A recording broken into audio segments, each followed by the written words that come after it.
Obsesi, obrolan seru siang ini. Selamat menyaksikan. Assalamualaikum warahmatullahi wabarakatuh. Sobat Obsesi, bersua kembali dengan program Obsesi Seru. Pada episode kali ini kembali bersama tokoh-tokoh hebat dari Universitas Negeri Padang. Pada kesempatan ini kita hadirkan tokoh muda dari Universitas Negeri Padang, Bapak Dr. Zikri Al-Hadi MA. Selamat siang Pak Zikri. Selamat siang Prof. Ya, sudah hadir di studio Obsesi. Ya.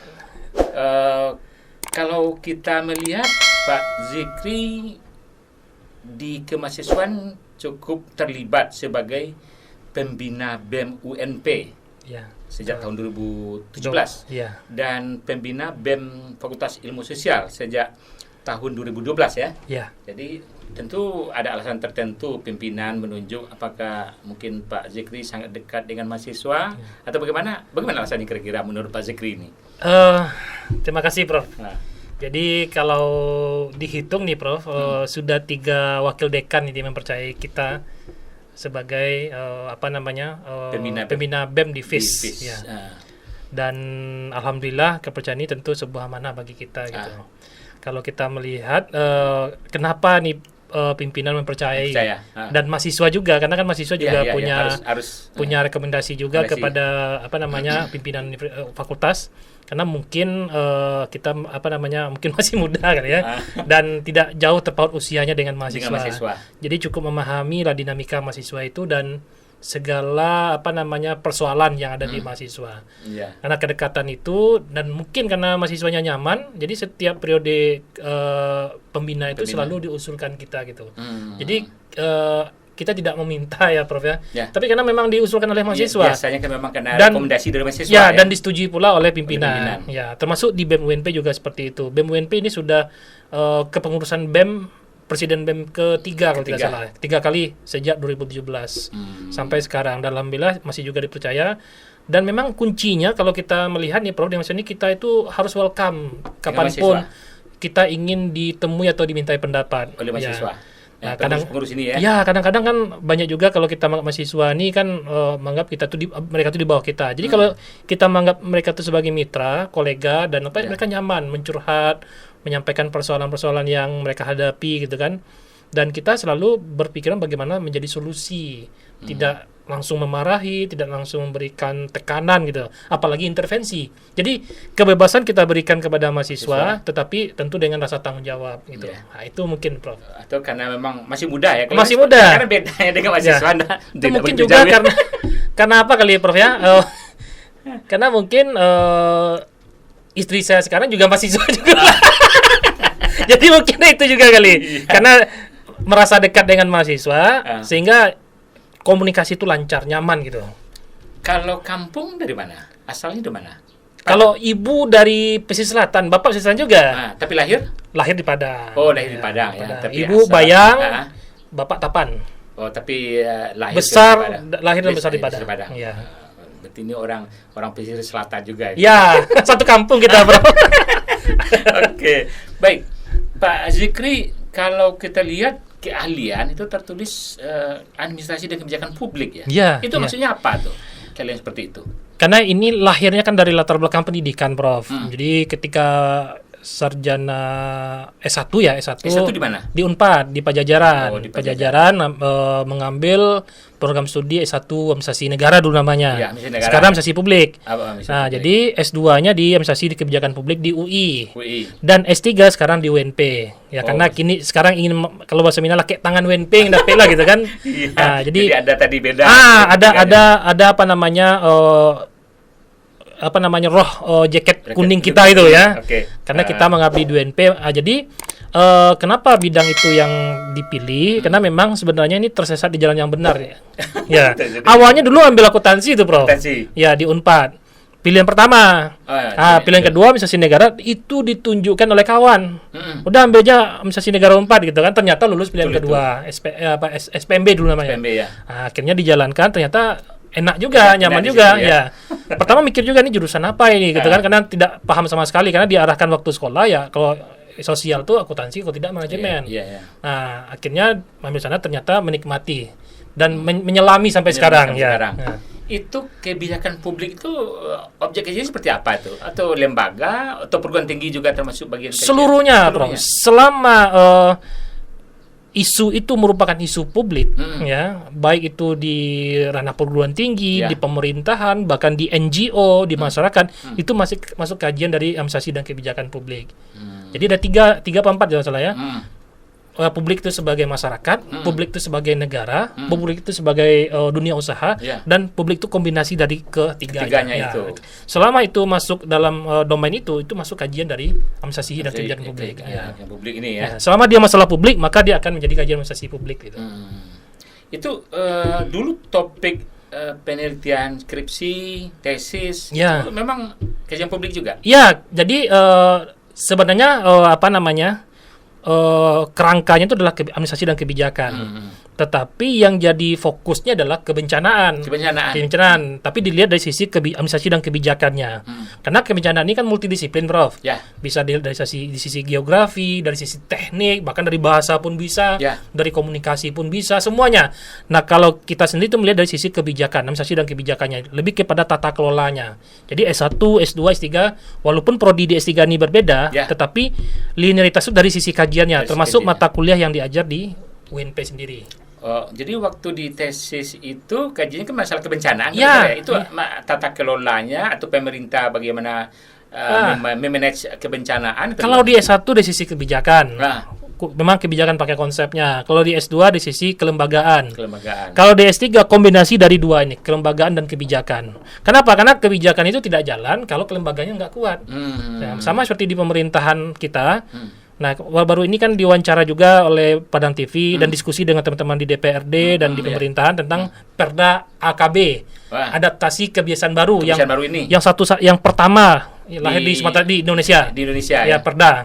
Kalau yang ada Pergub atau Perbu atau peraturan kepala daerah. Jadi yang paling penting itu adalah setelah itu Perda itu disahkan, bagaimana mengimplementasikannya di tataran masyarakat. Kalau tidak ada sumber daya yang cukup untuk mengimplementasikannya, ya percuma saja, Perda itu tidak akan jalan. Nah, itulah kajian kebijakan. Jadi kebijakan dari perumusan Perda itu sendiri, Perda itu kebijakan. Implementasinya sampai evaluasinya. Nah, apapun masalah publik, ya termasuk protokol COVID ini, termasuk adaptasi kebiasaan baru, new normal, itu masuk dari kajian kebijakan publik. Nah, mungkin karena itu kita dipercaya di undang-undang oleh teman-teman di pemerintahan daerah untuk memberikan masukan tentang itu gitu. Sobat Obsesi, kalau kita lihat akhir-akhir ini Bapak Dr. Zikri Al-Hadi MA juga sering hadir ya di pertemuan-pertemuan pemerintahan, legislatif seperti itu. Itu perannya diminta sebagai apa tuh? Konsultan atau apa? Macam-macam, Prof. Ada sebagai tenaga ahli, ada sebagai dimintai sebagai narasumber, ada sebagai semacam konsultan lah. Memang kalau menurut hemat kita nih ya, kalau kita di perguruan tinggi, kalau seperti di dokter, Prof. Dokter itu misalnya dia ahli penyakit dalam, disebut konsultan penyakit dalam kalau sudah subspesialis gitu. Nah, idenya kalau kita perguruan tinggi juga seperti itu mestinya.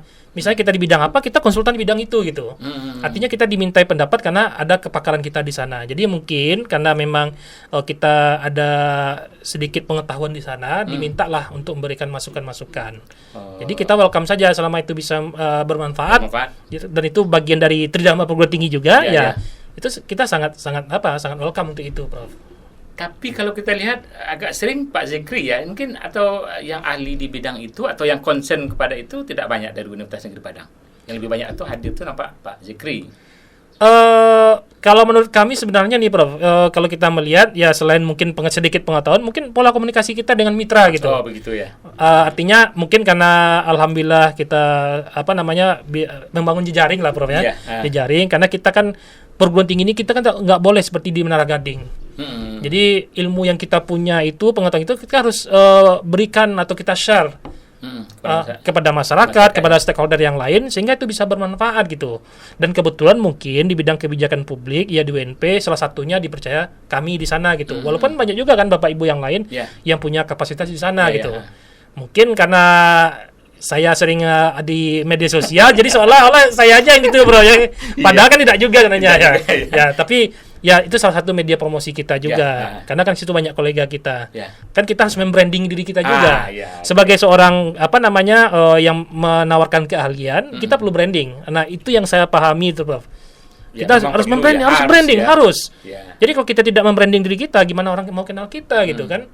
Nah, jadi kalau bicara kebijakan, misalnya di UNP ingat kita gitu kan, minimal ingat aja sudah cukup tuh ya, sudah syukur kita. Dan itu memang perlu sekarang. Dan memang perlu. Harus kita tampilkan. Harus kita tampilkan. Kalau tidak orang nggak akan tahu.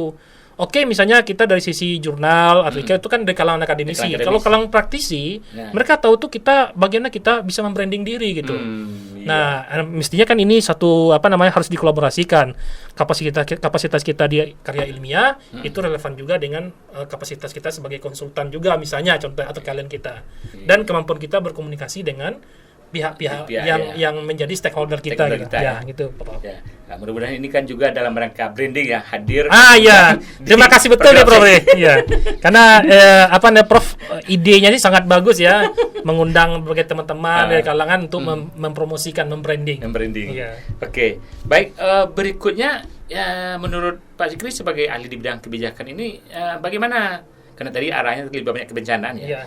Sekarang kan Indonesia ini sangat banyak bencana, sering kali terjadi karena kita berada di wilayah kebencanaan itu Itu bagaimana penanganan kebijakan penanganan bencana itu di Indonesia menurut pandangan Pak Zikri? Jadi ini berdasarkan penelitian kita nih sejak tahun 2008, Prof. Sampai sekarang memang salah satu concern kita itu kan dari sisi kebijakan kebencanaan, walaupun kebijakan lain juga kita teliti juga, kebijakan sosial, kebijakan yang lain. Jadi menurut kami sebenarnya persoalan utama dari sisi kebijakan kebencanaan itu adalah merubah mindset. Mindset yang bersifat reaktif itu harus bersifat antisipatif atau preventif gitu. Jadi banyak orang mengatakan penanggulangan bencana itu dilakukan saat bencana itu telah terjadi. Sebenarnya mindsetnya harus berubah. Sebelum terjadi bencana itu harus kita siapkan kebijakannya. Kebijakannya sudah siap. Jadi kita nggak kaget, korban tidak banyak, kerusakan tidak banyak, kerugian tidak banyak. Kenapa? Karena kita sudah siap. Makanya ada konsep mitigasi dan kesiapsiagaan. Dan ini yang memang titik lemah kita di negara-negara berkembang termasuk di Indonesia. Tidak hanya Indonesia, ya, negara maju saja seperti Jepang dan Amerika, ya kesulitannya mereka di sana juga. Mereka sudah maju gitu kan. Tetapi ketika terjadi gempa di Jepang tahun 2011 atau 2010 itu, kebijakan sudah ada. Tetap hancur juga. Padahal mereka sudah siap gitu. Apalagi yang tidak punya atau belum siap gitu kan. Sistem peringatan dininya bagus. Masyarakatnya sudah terlatih sejak dini gitu kan, dan perlengkapan mereka cukup, sumber daya mereka cukup untuk melakukan tanggap darurat, tapi tetap juga banyak korban, puluhan ribu jiwa, apalagi di daerah atau negara yang itu belum ada gitu, Prof. Itu mestinya berada di mana? Di tingkat provinsi atau semua level, bahkan sampai tingkat nagari dan keluarga harus ada. Jadi ada satu contoh, Prof. Misalnya rencana kontingensi itu rencana sebuah lembaga untuk atau wilayah untuk menghadapi bencana. Jadi ketika daerah itu berpotensi bencana tsunami, pemerintah daerah itu bersama seluruh stakeholder sudah mempunyai rencana apa yang akan dilakukan jika terjadi bencana tsunami dengan potensi sekian. Biasanya diprediksi potensi terburuk. Misalnya kalau di Padang kalau tidak salah 8,9 skala Richter, berdasarkan asumsi para ahli, kejadiannya siang hari, korban hampir 40% misal. Jadi sumber daya yang ada untuk menanggulangi bencana itu harus cukup untuk itu. Itu harus diperkirakan, di forecasting atau diprediksi gitu. Nah, artinya kan sebelum terjadi bencana itu kebijakannya sudah disiapkan. Harus disiapkan, melatih masyarakat, membuat tempat-tempat pengungsian, menyediakan obat-obatan, logistik semuanya. Nah, bahkan sampai tingkat nagari, kelurahan, atau bahkan sampai tingkat desa dan keluarga. Harus ada rencana kontingensi untuk keluarga gitu. Jadi kalau terjadi sudah siap seluruhnya. Sudah siap, termasuk COVID ini, Prof. Nah, ini sayangnya COVID ini kan tidak ada negara dunia yang bisa memprediksi ya. Nggak tahu nih. Karena memang COVID ini kan tahu-tahu ada dia gitu, mendadak gitu kan. Jadi tidak ada negara yang siap. Nah, ini pelajaran sangat penting nih, karena menurut para ahli pandemi ini akan selalu berulang. Artinya kita harus mempunyai mekanisme yang terukur untuk itu. Setidaknya untuk pandemi ya, mungkin penyakit apa saja. Jadi bencana itu masing-masing bencana itu butuh treatment yang berbeda-beda. Jadi nggak bisa sama antara tsunami dengan pandemi, beda treatmentnya, beda kebijakannya gitu. Nah, ini memang mindset perubahan paradigma dari saat terjadi bencana atau setelah bencana menjadi sebelum terjadi bencana. Itu yang harus diapakan oleh para pemangku kepentingan. Tadi perda yang ada itu baru di Sumatera Barat ya, yang baru disahkan. Baru disahkan. Itu ikut terlibat di dalam Secara di dewan mungkin tidak, Ya. tapi memberikan masukan dalam berbagai kesempatan, ya sering. Diskusi dengan teman-teman di DPR, ya diskusi dengan teman-teman dokter juga, diskusi dengan teman-teman yang stakeholder lain tuh, kita sering juga memberikan masukan gitu. Ya. Yang paling itu yang jadi masalah nih, Prof. Perda ini sudah ada, tapi ini yang kami khawatirkan. Nah, ini sedikit bicara tentang perda itu ini kan baik. Apakah ada sumber daya untuk menegakkannya? Karena kan di sana kan ada sanksi-sanksi. Bagaimana polisinya, Satpol PP-nya menegakkan aturan itu? Ya kan itu kan butuh biaya juga, butuh sumber daya juga, butuh mobilisasi logistik. Biaya untuk penegakan aturan saja itu butuh tuh, Prof. Nah, ini yang banyak nggak pikir. Jadi setelah aturan itu ada, nggak mungkin didiamkan saja. Tentu harus ada anggaran. Patroli gitu kan. Tentu ada anggaran dari Pemda juga. Salah seorang kepala daerah waktu diskusi dengan kami untuk penegakan aturan di masa PSBB kemarin saja di Sumbar itu butuh dana ratusan juta. Untuk penegakan aturan saja tuh. Ya, bukan membayar uang makan aparatnya. Artinya kan butuh anggaran. Sementara sekarang ini kan kita tahu anggaran negara dan daerah kan menipis. Nah, ini jadi persoalan. Jangan-jangan ini perda ini nanti kalau tidak diterapkan ya tidak ada juga manfaatnya, kurang manfaatnya. Tetapi inisiatif baik dari pemerintah sudah bagus. Bagus ya. Itu apresiasi kita itu. Dan di provinsi lain belum. Dan perda ini bersifat mandatori dia. Perda di tingkat provinsi otomatis berlaku di kabupaten kota. Nah, ini karena memang ada aturan seperti itu, mandatori. Jadi kabupaten kota tidak perlu lagi bikin peraturan sejenis. Karena itu sudah melingkupi itu ya. Melingkupi itu. Oke. Kemudian mestinya kalau ada peraturan perda seperti itu, pejabat-pejabat bagaimana bersikap? Menegakkan peraturan atau membuat anggaran atau seperti apa itu? Karena kan di dalam perda itu sendiri apapun peraturannya kan di sana itu kan ada di klausanya itu segala biaya yang ditimbulkan dibebankan kepada anggaran yang APBD atau anggaran yang relevan. Permasalahannya gimana ketersediaan anggarannya? Nah, kita kan nggak tahu datanya, nggak tahu kita apakah masih ada atau tidak gitu kan? Karena informasinya sekarang ini sudah sulit anggaran pemerintah kita, pusat dan daerah misalnya kan. Sama ya. Karena pemulihan ekonomi juga penting gitu ya. Tetapi tentu pemerintah ketika perda ini dirumuskan bersama dengan DPRD, tentu sudah memikirkan anggaran itu seperti apa nanti atau sumber daya yang digunakan itu seperti apa nanti akan digunakan untuk penegakan perda ini. Nah, permasalahan yang terjadi adalah sering aturan atau kebijakan itu dibuat tetapi lupa memikirkan bagaimana cara menerapkannya. Ada peraturan seperti kawasan tanpa rokok. Itu ada tuh. Tapi kan jarang sekali kita lihat itu ditegakkan tuh, maaf nih, Prof. Bagaimana menegakkannya? Bagaimana menegakkannya? Itu kan butuh pengawasan. Pengawasan itu pasti butuh biaya, butuh sumber daya, butuh logistik, ya kan? Di sanksi perda AKB itu ada sanksi orang akan dikurung. Kalau misalnya melanggar protokol kesehatan COVID, satu kali diperingati tidak mempan, yang kedua kali dikasih sanksi kurungan. Di mana mau dikurung? Jangan-jangan nanti jadi tempat persoalan baru kan? Tentu harus ada lokasinya juga. Nah, ini contoh kecilnya gitulah, Prof. Itulah bagian dari luas sekali ya masalah kajian publik itu. Sampai evaluasi nanti. Evaluasi apakah perda atau kebijakan itu efektif atau efisien tidak dengan permasalahan yang ada gitu, menjadi solusi tidak dia gitu. Oke. Baik, berikutnya kaitannya dengan perguruan tinggi itu bagaimana? Itu masalah kebijakan publik juga di perguruan tinggi di Indonesia gitu. Seluruhnya, Pro. Itu kan pendidikan. Perguruan tinggi itu kan pendidikan tinggi. Pendidikan tinggi, pendidikan dasar, menengah itu masuk kajian kebijakan publik. Tapi concernnya adalah di pendidikan. Walaupun toolsnya, alat yang digunakan itu adalah alat kebijakan. Konsepnya konsep kebijakan, tapi fokusnya di pendidikan. Termasuk ada teman-teman yang kebijakan publik khusus mengkaji tentang pendidikan tinggi. Ada. Ada. Apanya masih sama. Konsep teorinya sama, cuman penekanannya dari sisi pendidikan, kolaborasi dengan konsep-konsep pendidikan. Jadi dia kan kalau kita sekarang ini kan kecenderungannya kan lebih transdisiplin dan interdisiplin. Jadi melihat permasalahan itu nggak boleh dengan kacamata kuda kan itu sekarang, Bro. Harus dari berbagai sisi kita melihat. Termasuk kebencanaan tadi itu. Nggak boleh kita bicara dari sisi kebijakan saja, dari sisi kesehatan saja, COVID ini misalnya. Di semua sisi harus kita lihat sehingga mendapatkan solusi yang komprehensif gitu. Itu. Oke. Berikutnya tadi kan awalnya kan salah masuk ini masalah kebijakan, Ya. masalah administrasi negara ini Ya, ya. ya. Itu kalau sekarang sudah nyaman atau bagaimana, atau apa enaknya di bidang keahlian misalnya di kebijakan publik ini? Sampai kawan-kawan kalau mungkin ceritanya pertanyaan dia yang cerita, Bro. Sampai kawan-kawan mengatakan, "Iko ada sadonya, kok aja kan? Ada semuanya orang kebijakan di sini kan?" Jadi gimana ini dah? Artinya kalau kita melihat di sisi yang tadi itu memang malah alhamdulillah bersyukur. Karena skopnya luas. Ruang lingkupnya luas, tergantung minat kita dan keahlian pendalaman kita itu di mana. Itu saja, Prof. Artinya kalau kita merasa minat di sana ya kita dalami lah, ya kan? Karena itu bisa digunakan dalam konteks apapun.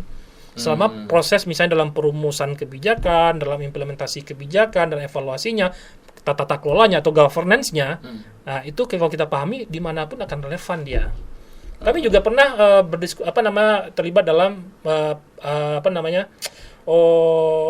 tentang tata kelola migas di Sumbar. Nah, diundang juga ketika itu ke DPRD membuat sebuah perda itu kalau tidak salah itu masuk juga karena ada sisi tata kelola dan kebijakan di sana. Nah, kami berikan karena memang S3 kami kan lingkungan dan pembangunan, development and environmental studies gitu kan. Jadi keahlian itu selain administrasi dan kebijakan sebagai keahlian utama itu juga dari sisi development and environmental studies gitu. Nah, tapi dari konsep tata kelola dan kebijakan tadi itu, Prof. Itu kalau sebenarnya kadang-kadang hampir berdekatan itu dengan ilmu pemerintahan atau ilmu politik atau bersinggungan, enggak kajian? Iya, betul. S1 kami itu kan gelarnya kan SIP, Prof. Sarjana Ilmu Politik. Tapi administrasi negara. Karena dalam administrasi negara itu memang kita belajar politik. Kan tidak mungkin kebijakan itu dibuat tanpa ada dukungan politik, ya kan? Di DPRD itu proses politik. Yang membuat kebijakan itu orang politik. Kalau kita tidak paham politik gimana caranya kita tahu gitu kan? Tidak paham kita dinamika terjadi dalam konsep politik, kita juga tidak akan bisa membuat sebuah kebijakan atau memberikan masukan terkait dengan kebijakan itu. Memang berkaitan ya. SIP itu memang gitu ya. Iya. Nah, cuman konsepnya kita kemana gitu. Kebijakan apa gitu. Oke, berarti ini kalau sepeda kan memang seperti luas sekali ya. Bertemu di sini, bertemu di sini. Gitu betul. Tetapi sebenarnya yang paling penting itu memang kita kunci adalah banyak kita membaca. Banyak kita membaca, banyak kita berdiskusi dengan kawan-kawan gitu kan. Nah, itu memperluas khazanah pengetahuan kita dan informasi-informasi yang kita temui itu bisa menjadi bahan bagi kita gitu. Dan perlu dari membranding diri itu dan perlu membranding diri. Jangan takut kita membranding diri. Jangan malu-malu. Nah, itu yang paling penting betul, Prof. Kalau kita tidak mau membranding diri, gimana orang mau kenal kita? Tahu dengan kita. Dengan keahlian kita. Dan kita harus berkomunikasi, harus pintar berkomunikasi dengan mitra kita, membangun jejaring. Punya jejaring ya. Itu yang paling penting sekali, Prof. Oke. Baik, ini Sobat Obsesi kita tampaknya perlu kita dalami, kita dapatkan makna dari pertemuan dengan Bapak Dr. Zikri Al-Hadi MA. Tadi intinya adalah membranding diri itu sangat penting, memberitahu orang lain tentang keahlian kita, kemudian juga menjaga hubungan dengan mitra, relasi komunikasi, komunikasi yang baik itu sangat penting. Mudah-mudahan ini bermanfaat untuk kita menampilkan tokoh muda dari Universitas Negeri Padang, tokoh-tokoh hebat. Mudah-mudahan ini menjadi perhatian kita dan kita kembali menghadirkan tokoh-tokoh lain pada program Obsesi berikutnya. Sebelum kami tutup, kami mengucapkan terima kasih kepada Tangkele yang sudah mendukung program ini. Endorsable. Ini kami serahkan kepada narasumber yang hadir pada setiap episode, dan ini kami serahkan kepada Bapak Dr. Zikri Al-Hadi. Mohon dibuka dan diperlihatkan. Oke, terima kasih, Bro.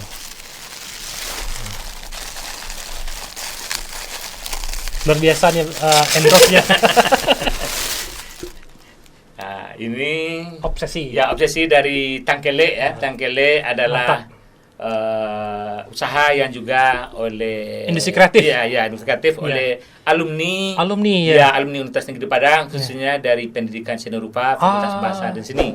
Jadi 2 orang pemiliknya itu adalah alumni jurusan pendidikan seni rupa Fakultas Bahasa dan Seni. Sangat tahu, Bro. Tangkele di Bukit Tinggi. Jadi itu adalah dukungan oleh Tangkele. Terima kasih, Bro. Terima kasih Tangkele. Sobat Obsesi, demikian perjumpaan kita dengan tokoh muda Universitas Negeri Padang, Bapak Dr. Zikri Al-Hadi MA. Mudah-mudahan bermanfaat bagi kita semua, dan sampai jumpa kembali dengan program Obsesi Seru pada episode berikutnya. Mohon maaf. Assalamualaikum warahmatullahi wabarakatuh. Waalaikumsalam warahmatullahi wabarakatuh.